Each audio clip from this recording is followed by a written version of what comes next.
We're now with Craig Button, and Craig, it seems like everyone agrees the Oilers have some major problems to fix. And instead of piling on, we actually want to put you in charge of leading the changes.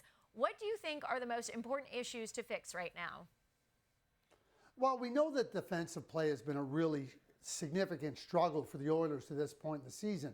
So the first thing is you've got lots of video evidence of this team playing really good defensive hockey.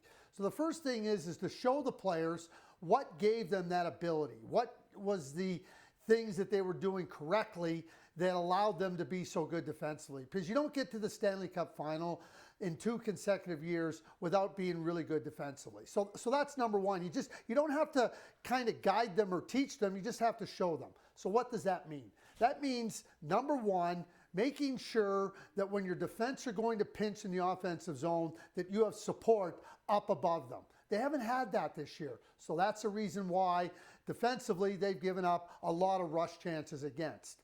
When you start to look at where they don't defend the middle of the ice in their own zone, it's about saying we don't have to put pressure on outside the dots. We need to defend the front of the net, the slot area.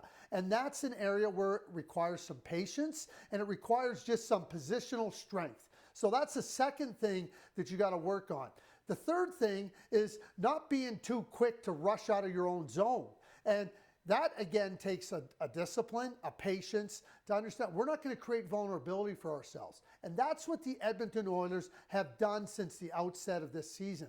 They've created their own problems. They've created their own vulnerabilities. And opponents have taken full advantage of it. Yeah, they have some excellent offensive players. We know that. But you can't keep trying to outscore your problems. You got to fix your problems.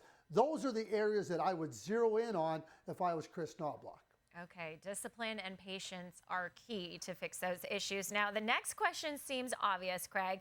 Are these the players to make those fixes, or should Oilers management be trying to make some trades now?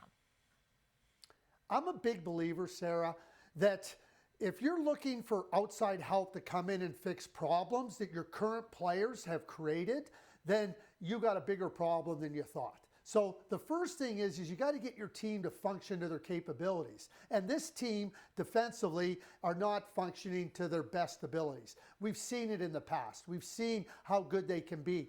You got to get back to functioning properly before you start to look outside to strengthen and bolster your lineup. You always want to improve your lineup. You're always looking at ways to improve your lineup. But if you're looking for somebody or somebodies to come in from outside to fix your problems, guess what? Problems that go away by themselves come back by themselves. You got to fix them. You can't look for outside solutions. The fix right now is in the Edmonton Oilers' hands. It's not outside their organization. I feel like that can be applied to a lot of relationships too, Craig.